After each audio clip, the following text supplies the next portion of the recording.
Bien, decía que es un programa con muchas historias. Escuchábamos la historia de Graciela, escuchábamos recién la historia de vida de Noemí y la vida, el contexto de la vida está llena de historias, historias agradables, historias lindas, historias desagradables, historias tristes, muchas historias. Y los medios de comunicación tenemos esa posibilidad de permitir de que se cuenten esas historias. En muchas oportunidades, en mi caso hace muchos años de esta tarea, de este trabajo de hablar, de comunicar, de entrevistar y de permitir que se cuenten historias. Muchas de ellas, o mucha tarea que se llevó adelante o que se lleva adelante en los medios de comunicación, sirve para contar historias. Insisto, el medio de comunicación en historias como las que le vamos a contar ahora, sirve solamente de disparador o sirve para visibilizar la problemática. Les saludamos yo les decía que casualmente esta persona que va a salir al aire, nosotros somos amigos de la infancia, nosotros somos amigos de la juventud, y bueno, le tocó hoy a él una historia triste. Le saludo a Pico Selmer desde Leandro en Alem. ¿Cómo te va? Buenas noches. Hola, buenas noches, Pepe. A vos a Pico y a Luisa, le estoy viendo a los dos ahí. Y Luisa. Por eso, hola, a Pico noches, y a Luisa, ¿cómo estás? Bueno, decía yo, contar una historia, contar la historia, una historia triste en este caso, la historia que le sucedió hace un mes a ustedes, ese día, tengo entendido que fue un día sábado, si no me equivoco, Pico. Sí, el 14 de noviembre, un sábado fue. Hoy hace un mes y un día. Bueno, ¿qué pasó? Contanos y contale a la gente qué sucedió y ese trágico, ese olvidable sábado. Bueno, fue aproximadamente a las 7 de la tarde. Estábamos acá con Luis, acá en nuestro trabajo, nuestro negocio, en casa, ¿no? Y nos avisaron que Emma tuvo el accidente, conocido, Emanuel, ¿no? Nuestro hijo. Y bueno, cuando fui al hospital ya recién había fallecido. Un loco, una bestia, yo ya la bauticé anoche, dije por otro programa, que es un monstruo. Pasó el semáforo de Bozo de acá, no sé si te ubicás, sobre Ruta 4, yendo o viniendo, mejor dicho, de Bonplan hacia Alén. El semáforo que está sobre calle Rivadavia, que va al hospital, ¿ah? Ese semáforo sobre Ruta 4, la bestia esta pasó en rojo, aproximadamente a 160 kilómetros, borracho, pasó el semáforo en rojo. Mi hijo se aprestaba a traspasar la Ruta 4. No entendí bien esa parte, si él iba a pasar o si iba a emboscar una ruta, pero es lo mismo, ¿no es cierto? ¿Entendés? Sí. Como dio de ver el semáforo de la Rivadavia, no pude entender bien porque después te explico aparte lo del peritaje policial. Bueno, la bestia esta le llevó puesto, le tiró 5 metros hacia arriba, cayó, murió en el hospital, o sea, quedó agonizando. Y lo más triste del caso, Pepe, es de que la bestia abandonó a mi hijo agonizando y se dio la fuga. Así como escuchan todas las personas, o vos, se dio la fuga, dejando a una persona tirada, borracho, con 2 delincuentes más también. delincuentes, digo, porque los dos eran conocidos, uno amigo mío, estaba junto con él, y no se acercó a por lo menos decir, che, yo no tengo nada que ver, loco, porque ellos fueron culpables. Pero fueron culpables al esconderse con ratas. Uno de ellos hasta el Facebook borró. Estoy Ahora, hablando de Carlito. ahora Pico, Sí. ¿cómo fue que lograron de que de que puedan detenerle, o por lo menos me parece que hubo un hecho, una movida de los vecinos muy interesante que vale la pena destacar? Exactamente, Pepe, exactamente. Menos mal que me preguntaste porque, como sabrás, no estoy bien. Por ahí no reacciono bien como tengo que reaccionar.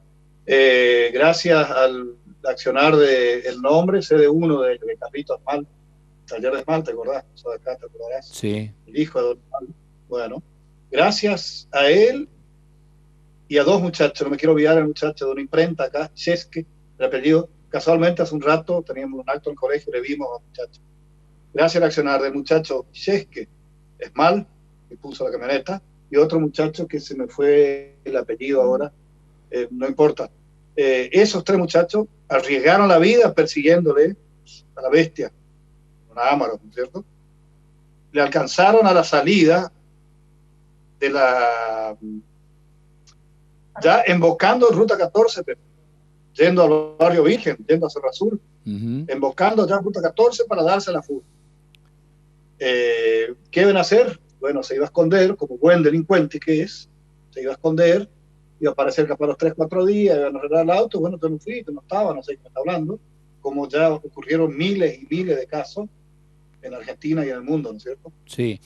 Gracias al accionar de esos tres vecinos que te digo, lograron atravesar la camioneta, creo que llegó a tocar la camioneta de él, se le atravesó y le tocó bocina, entonces luego vio que tuvo que parar.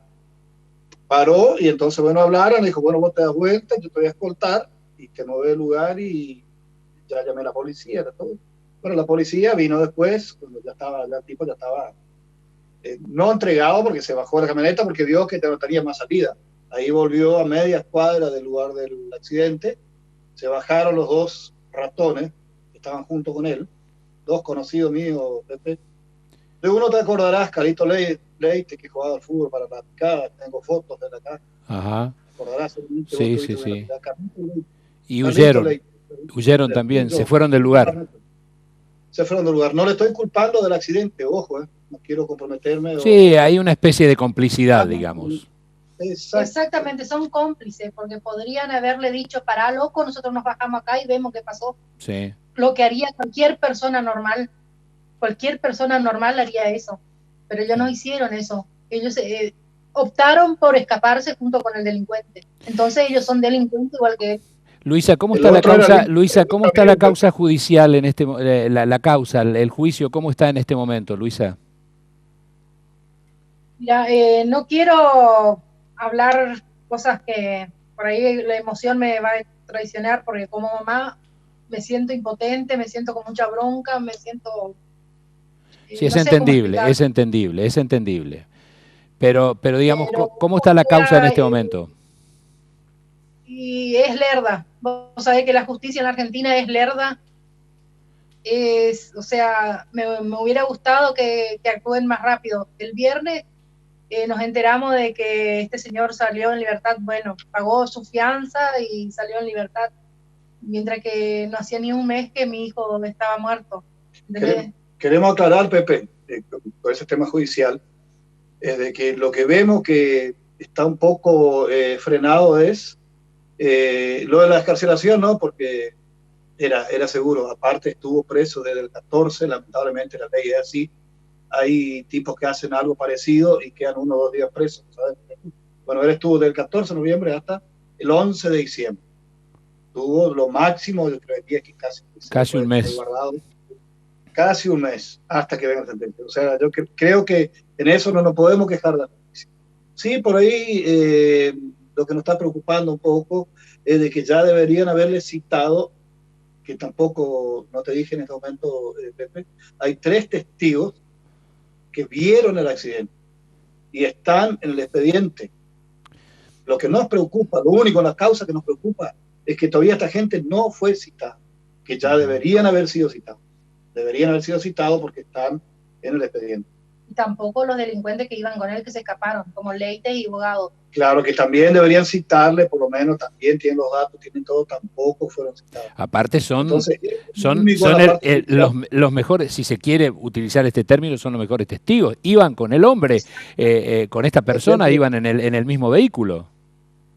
Exactamente. Sabemos, por hecho, por ende, sabemos que van a decir que le picó una abeja en la mano o en el acelerador, le picó una abeja en el pie y tuvo que hundir para abajo. Sabemos, vos sabés la jerga. Sabemos que así. Todos los argumentos judiciales que van a poner, sí, seguro. Exactamente. El abogado le dice, mirá, decirle que no sé, que le mordió no sé, un escorpión, lo que sea en el pie y tuvo que pisar fuerte. Son argumentos que van a poner. Pero todos sabemos que no fue así. Tampoco pido que le defienda a mi hijo, pero simplemente lo que pedía de estas dos personas era que, como conocido, el otro no te terminé de decir, Pepe, el hijo de Neguén Abogado, otro amigo de la familia, de toda la vida. Amigo, hablando de 40 años atrás, amigo de 40 años atrás. Y no tuvieron la delicadeza. Del monstruo yo no pido nada porque ya está. De ese no se puede esperar nada. Lo que sí me sorprende es de los otros dos, que deberían, por lo menos, por la amistad que teníamos, deberían por lo menos llamarme, decir, che, Pico, acá estoy. Disculpame, yo estaba junto, pero, y bueno, se iba a entender, ¿no es cierto? Porque seguro. Ellos no fueron culpables. Yo entiendo que no fueron culpables. Sí, se hacen cómplices por lo que hicieron. Lo otro, Pepe, antes que me olvide, porque se me pasó en otra entrevista esto, lo que vemos también con preocupación, no sé, ayudar al monstruo no le va a ayudar para nada. Le va a dar lo mismo, hermano. Él no tiene un solo pelo a favor de él, es como dicen los abogados. No hay nada, Pepe, no hay, pero nada que esté a favor de él. ¿Ah? Tenía alcohol, pasó en rojo semáforo a 160, abandonó a una persona, agonizante, que murió enseguida. O sea, ¿qué excusa?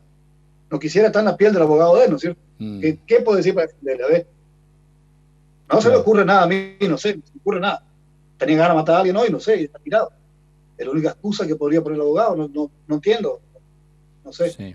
Lo que te iba a decir, Pepe, es de la pericia policial, es otro punto interesante, que fue mal hecha. Hoy di una entrevista acá a un medio local, acá de Len, y le dije, bueno, teléfono para la policía de Len. No me acuerdo el nombre del perito, que como le dicen ellos, el que hizo peritaje, dice en el expediente que los dos iban circulando en el mismo sentido. Los dos sobre Ruta 4. Nada que ver. Mi hijo venía por Rivadavia para buscar... Él iba a traspasar la ruta. Exacto. Cuando le habilitó el semáforo de Rivadavia, él iba a traspasar la ruta. Él iba a traspasar, incluso había una moto delante de él, que dice que zafó, no sé cuándo, la moto que iba delante de él. Pico y Luisa, se me acaba el tiempo porque lamentablemente los tiempos de televisión y el dinamismo que tratamos de darle a este programa a veces no nos alcanza el tiempo suficiente. Luisa, ¿qué les querés decir y a quién le querés decir algo como mamá de Manuel? Lo que dije infinidad de veces, que yo no voy a parar hasta hacer justicia. La vida de mi hijo no va a ser un número más. A mí no me importa lo que tenga que hacer o qué puertas tenga que golpear, dónde tenga que ir. No me interesa nada, pero yo quiero justicia para mi hijo. Y caiga quien tenga que caer. Quiero que hagan justicia y que sea pronta, no dentro de 10 años. Yo quiero justicia ya. Ya quiero justicia para mi hijo. Hoy me tocó a mí, pero así como le tocó a mi hijo, pudo haber sido cualquiera o pudo haber sido un vehículo más chico con 5 personas adentro, él le iba a hacer mierda igual, porque una persona como esa, de por vida no le tienen que dar un volante más, no tiene que agarrar un vehículo jamás en la vida. Y si él me está escuchando, le digo que él se va a acordar de la cara de mi hijo el resto de la vida de él. No le deseo la muerte. Le deseo que viva muchos años para que sufra, que sienta el dolor que yo estoy sufriendo. Él va a sufrir el resto de la vida de él. Porque todas las noches él se va a acordar de la cara de mí. Pico y Luisa, en este caso, bueno, nos une, yo les explicaba a la audiencia, una amistad de muchísimos años, los conozco Sí, desde sí. que eran novios, y saben que siento mucho dolor y tristeza por lo que les está ocurriendo, pero bueno, desde acá enviarle toda la fortaleza, lamentablemente no nos pudimos encontrar personalmente, pero enviarle mucha fuerza, y que bueno, que sea justicia y que por sobre todas las cosas que ustedes encuentren tranquilidad y paz, que es muy difícil encontrar, pero que ojalá que lo encuentren. Así que les mando a ambos un abrazo grande y gracias por atenderme y gracias por comentar esta historia triste que les tocó a ustedes en este momento. Pepe, los agradecidos somos nosotros porque ustedes son el cuarto poder, y vos sabés, ¿no es cierto? Así que te vuelvo a decir, agradecidos somos yo, Luisa, toda mi familia. Dari te está viendo en Posada, siempre mira tu programa, así que mi hermano, Dari, te Sí, adorás al sí, mayor. sí, sí, sí. Así que bueno, Pepe, te mando un abrazo también a vos. Sé que también pasaste por algo parecido y bueno, nosotros sabemos, capaz que el que escucha afuera dice, bueno, ya está, ¿no es cierto? Que es lo que dice, ya está. Bueno, así que gracias, Pepe, por el espacio dado. Te mando Y un abrazo, gracias por atenderme. Sí, Para vos. es sin duda es una situación dura, una situación difícil. No le deseo a nadie, ¿eh? Ni al peor enemigo. La pérdida de un hijo es algo, o una hija, como me tocó a mí, es algo que nadie que vive puede contarla. La verdad, una situación muy difícil. Yo a Pico y a Luisa, casualidad, ¿no? Lamentable, triste casualidad, por esta historia, ¿no? Los conozco, nos conocemos desde la infancia, nos conocemos desde la juventud, los conozco, como decía recién, desde que eran novios, y sé de su lucha con sus hijos, como todos los tenemos, ¿no? Así que ayer le decía justamente a Pico, la verdad, no me, no, no me dieron lo que me tiene que dar para llamarte, para hablar, y bueno, he entendido que visibilizar la problemática, vuelvo a utilizar este término, a través del medio, dando un espacio, me parece que ayuda de cierta forma para que podamos contar, de eso se trata, ¿no? Contar historias agradables en algunos casos y tristes en otras. En este programa hemos comenzado contando la historia de la familia Franzen, de Graciela, que nos contó y nos dio una muestra y nos dio un ejemplo de vida, la fortaleza de Graciela. La historia de Noemí, que se quedó sin trabajo junto a otros compañeros, que es una historia triste también, y la historia de Pico y Luisa, que yo de corazón deseo que pase pronto el tiempo. Es cierto lo que dijeron ellos, de que algunos dicen, bueno, ya está, ya pasó. No pasa, es una mochila que la cargamos por el resto de nuestros días, la pérdida de un hijo. Pero por lo menos tratamos de acomodarla a la mochila. La acomodamos, un día pesa un poco más, hay días que pesan un poco menos. Entonces de eso se trata, de ir acomodando esa mochila que tenemos y que realmente es doloroso, es fuerte y en muchos casos es sumamente pesado. Por eso digo, hay días que esa mochila es un poco más pesada y hay días que esa mochila no es tan pesada, ¿no? Pero depende del día, depende de nuestra sensibilidad seguramente, pero yo creo que pronto van a poder ir acomodando esa mochila Pico y Luisa, que les mando desde acá un abrazo grande, y a Darío, el hermano de Pico, que nos está mirando. Cambiamos bruscamente de tema, vamos a la cuestión política partidaria. Lo tenemos en línea a través de Zoom a el diputado provincial Jorge Ratier. ¿Cómo es esto del dinamismo de los medios de comunicación, ¿no? Jorge, buenas noches, ¿cómo te va? Pepe Levi te saluda, ¿cómo estás? Buenas noches, Pepe, ¿cómo están ustedes? Bien. Muy bien. Culminando el año, y ya seguramente haciendo un balance, un análisis de lo que fue este año duro, difícil con la pandemia, pero que ustedes desde la legislatura habrán tratado de llevarla de la mejor manera y de aportar desde la oposición todo lo que se pueda para bien de la sociedad. Sí, bueno, como vos dijiste, este año fue un año distinto, digamos, tuvimos que acostumbrarnos a todo esto de no estar en contacto con otros y en cuanto a nuestra tarea también tuvo mucho que ver al principio el tema de la pandemia cuando estaba más fuerte las restricciones, ¿no es cierto?, de poder salir y la cuarentena era más rígida, ¿no sé? La verdad que el año, podríamos decir, estuvo dividido en dos.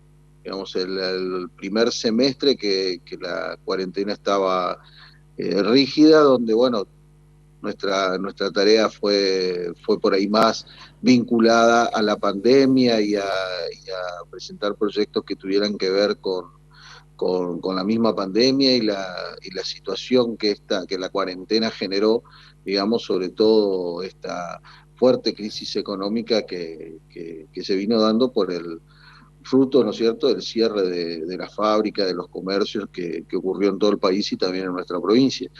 Y luego ya el segundo semestre un poco más aliviados, digamos, con la cuarentena un poco más flexible, bueno, pudimos enfocarnos en otras tareas. Pero sí, fue un año realmente difícil y por lo que vemos, más allá de que ya están las vacunas y que se tienen que poner en marcha todo el sistema para que se puedan efectivizar y vacunar sobre todo a las personas de más riesgo, nos va a llevar un proceso un poco más largo. Yo creo que el año que viene vamos a estar por lo menos la primera parte del año, también el primer semestre, eh, todavía con algunos coletazos de la pandemia, ¿no es cierto?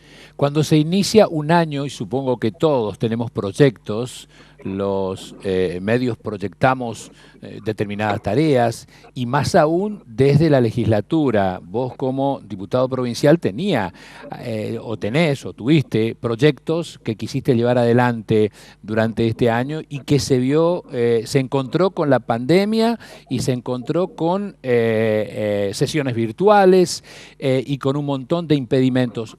De esos proyectos, ¿cuáles fueron los proyectos que pudiste ir concretando y cuáles no? ¿Y qué porcentaje se puede evaluar, digamos, de lo que pudiste hacer, de lo que proyectaste al comienzo del año? Sí, como vos decís, uno venía proyectando desde enero, febrero, hasta marzo más o menos, que empieza la pandemia, focalizarse en algunas cuestiones. Nosotros nos queríamos focalizar mucho en lo institucional y en empezar a discutir algunas cuestiones de política, digamos, electoral de la provincia, aprovechando de que era un año no electoral, porque siempre en los años electorales no es conveniente discutir estas cuestiones, y claramente la pandemia nos modificó el eje totalmente y empezamos a focalizarnos más en temas de salud y después en temas que tenían que ver con el regreso de las distintas actividades y cómo hacer de que de esta crisis económica tuviera los efectos menores posibles, ¿no es cierto?, que se pudieran tener o empezar a trabajar en la contención de un montón de sectores que sabíamos que iban a terminar muy mal después de la pandemia. Entonces empezamos a focalizarnos en esos temas.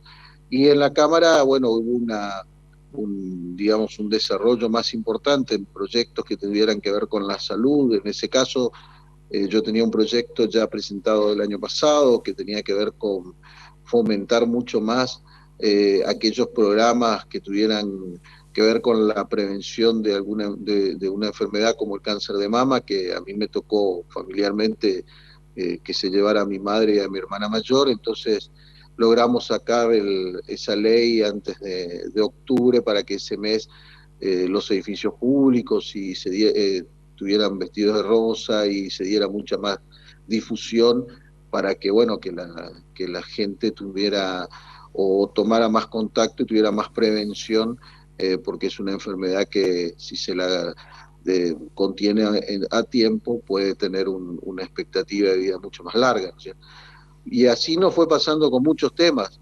La verdad que la realidad un poco va jugándote esa cuestión, ¿no es cierto? Uno puede proyectar, programar una tarea legislativa, pero después se encuentra con una realidad que a uno lo desborda, ¿no es cierto? Y este año fue así. Además, sumado el problema de los primeros meses de no poder ni siquiera trasladarnos a tener contacto con la gente, como para poder también, porque la gente nos nutre muchísimo de los problemas, digamos, habituales y permanentes en los distintos puntos de la provincia. Entonces, hasta que uno aceitó bien el tema de la llamada, el Zoom y la falta de contacto, eso también generó como un parate en la tarea al principio. Por suerte nosotros, como tenemos las sesiones que empiezan en mayo, nos pasó de que pudimos trabajar, digamos, antes del inicio de las sesiones y empezar las sesiones ya cuando estaban más estudiados estos temas del Zoom, del Webex que usamos en la Cámara, las sesiones remotas, me refiero, no tuvimos los problemas que tuvo el Congreso Nacional de que tuvo que cortar las sesiones y luego volver a instalar un sistema. Nosotros teníamos el sistema instalado y eso nos fue más sencillo.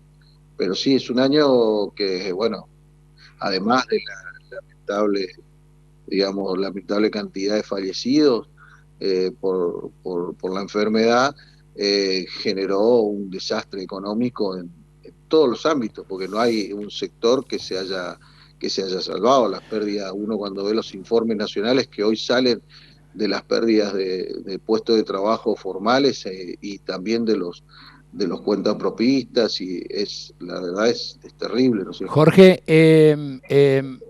hablaste y tocaste el tema que tiene que ver con la economía. Se generó en estos últimos tiempos una expectativa muy importante con respecto a esa zona aduanera o zona franca que se pretendía y que se elaboró un proyecto desde la provincia de Misiones y que se pretendía incluir en el presupuesto 2021 y que fue vetado por el presidente de la Nación en las últimas horas. ¿Qué opinión te merece al respecto? Bueno, primero y principal que es una pena que luego de tanta discusión y de haber sido incorporado en la ley de presupuesto nacional, el presidente, sin consultar a los gobernadores, sobre todo en este caso el gobernador de Misiones, que era los que habían propuesto la idea, haya tomado la decisión de vetar. La verdad que es, digamos, lamentable, y además es una falta a su palabra, porque él había dado la palabra. Estas cuestiones, cuando se incorporan en una ley como la ley de presupuesto, que justamente es la ley que más se discute con el Poder Ejecutivo siempre, son con la autorización del Poder Ejecutivo, y son discutidos y debatidos, y los legisladores, tanto diputados como senadores, habrán tenido la autorización del Poder Ejecutivo, del Ministerio de Economía, para hacerlo. Y los motivos que se esgrimen en el veto son motivos que existían previamente, digamos, a la sanción de la ley. Entonces me parece que es una pena y a veces una mala jugada en ese sentido del Poder Ejecutivo, porque nos ilusionó, nos hizo trabajar. Hay proyectos que se han empezado a realizar, gente que hasta ha hecho o previsto inversiones para esto que se venía, y esto la verdad que es un golpe fuerte. Y es algo que es sumamente necesario. Nosotros venimos trabajando ya desde aquel artículo 10 de la ley de PYME y su reglamentación, que nunca pudo salir, con este tema de dotar las Misiones de una situación fiscal y tributaria distinta al resto de las provincias, por la característica especial que tenemos en la provincia de Misiones de tener prácticamente más del 80% del territorio limitando con Brasil y Paraguay. Entonces, venimos, digamos, pidiendo a los distintos gobiernos nacionales, pero claramente es una tarea difícil, ¿no es cierto? Y sobre todo lo vivimos cuando entraron los otros gobiernos provinciales en escena. Claro. Y bueno, claramente si hay que darle a otras provincias o a una cantidad importante de provincias, es cierto, es un agujero fiscal enorme al gobierno nacional o a las cuentas nacionales. Pero la idea es que la provincia de Misiones tiene características que no tienen otras provincias. Entonces, Bueno, el gobernador Jorge prevé alguna otra algún otro argumento, por último ya, para que se pueda seguir discutiendo eso, seguramente va a contar con el apoyo de ustedes. sí, por supuesto. Con todo en este caso, con el apoyo, nuestros legisladores nacionales acompañaron si bien políticamente su bloque Juntos por el Cambio a nivel nacional se abstuvo de votar el presupuesto. En este tema en particular nuestros legisladores votaron afirmativamente y claramente nosotros vamos a acompañar porque es un beneficio importante para la provincia y porque va a cambiar enormemente la situación económica de la provincia. Así que sí, en esa lucha, tanto este gobernador como los próximos que vengan, si no salen, van a contar con el apoyo, creo yo, de todo el sector político, de todo el arco político de la provincia. Perfecto. Jorge Ratier, como siempre, muchas gracias, muy atento por atendernos, muchas gracias por estar con nosotros y seguramente, bueno, el año próximo, ¿cuándo culminás tu gestión? Yo en el 2023. O sea, fuiste reelecto, claro. Fui O sea reelecto. que el año próximo nos vamos a encontrar otra vez hablando seguramente de los proyectos que se tienen previstos para ese año 2021. Te mando un abrazo, gracias por atendernos. Igualmente para vos, Pepe, y que tengas una feliz Navidad y un próspero año 2021. Para toda la audiencia también. Gracias. Bueno, muchas gracias. Bien, señores, hasta aquí llegó lo nuestro. Nos vamos a reencontrar, si Dios quiere, el próximo martes en nuestro último programa del año 2020. ¿Cómo? Ah, no, nos quedaba algo muy importante. Sí, nos quedaba algo muy importante que yo quería compartir realmente con ustedes y que a veces el tiempo no nos permite o nos hace y voy a actuar con desprolijidad porque tengo que buscar en el celular